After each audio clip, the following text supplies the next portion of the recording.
Hi guys, നിങ്ങൾക്കറിയോ flax seed എത്രമാത്രം amazing thing ആണെന്ന്? It can enhance your health. പ്രത്യേകിച്ചും കൊളസ്ട്രോൾ കുറയ്ക്കും, skin integrity, the texture, everything will change guys. ഹെയറിനൊക്കെ എന്ത് നല്ലതാണെന്ന് അറിയോ ഫ്ലാക്സ് സീഡ്. അതുപോലെ തന്നെ വയസ്സാവാൻ നേരത്ത് അവിടെ കാൽഷ്യം ലെവൽ കൂടാനും എല്ലാം ഭയങ്കര അമേസിങ് ആണ്. And I truly believe that it's going to be an amazing miracle that will happen in your life.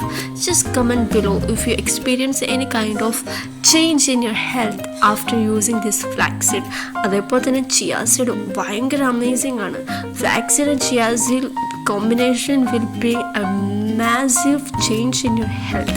So I truly suggest you to have this flaxseed in your daily life, even to childrens. But ഒരു കാര്യമുണ്ട്, ഒരു spoon flax seed കഴിച്ചു കഴിഞ്ഞാൽ 1 litre വെള്ളം കുടിക്കണം, അതല്ലെങ്കിൽ gas troubles ഉണ്ടാവും. ഇതെങ്ങനെ യൂസ് ചെയ്യേണ്ടതെന്ന് അറിയോ? ഫ്ലാക്സ് സീഡ് ലോക്കൽ കടയിൽ നിന്ന് വാങ്ങുക, അതിട്ട് വറുക്കുക, നന്നായിട്ട് വറുക്കാൻ നേരത്ത് ക്രിസ്പി ആവും. ഡെയിലി നിങ്ങൾ 1 സ്പൂൺ വെച്ച് കൺസ്യൂം ചെയ്യുക. And one thing is you want to drink plenty of water. Just do it daily and you are going to have amazing change. I truly suggest these are the benefits of flax seed. Just read it. പിന്നെ ഇതേപോലത്തെ കുറേ informative videos കേൾക്കണമെങ്കിൽ just follow me and like it.